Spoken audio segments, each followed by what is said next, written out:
Daily Dems doing the work, making noise, and fighting back. Today was a day full of panic, but it's also a day that every single Democrat was making noise. Through letters and statements and social media posts and videos, all or most Democrats in elected office have said something today. So for everyone saying they're not making noise, you could not be more wrong. I have 3 favorite posts, though, that I want to share. Rep. Ted Lieu is from California 36. He ended his post by saying Democrats are looking into every option to stop Republican chaos. Gwen Moore is Wisconsin 4. Hey, House GOP, I know you're busy at a retreat in DT land plotting tax cuts for billionaires, but in case you hadn't noticed, your mad king is freezing funding. Your poorest constituents need to survive.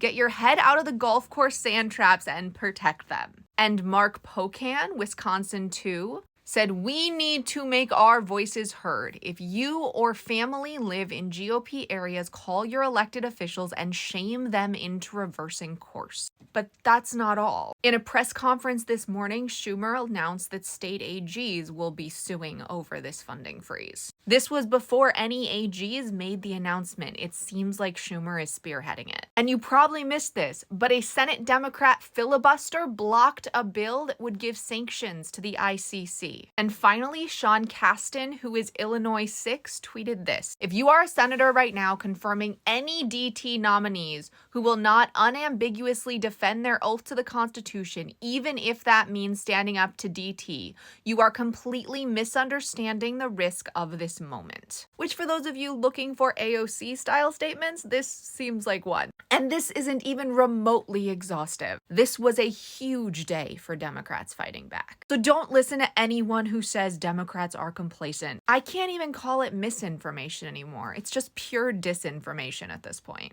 Come back tomorrow to learn about more fighters. Your voice is your superpower, but only if you use it.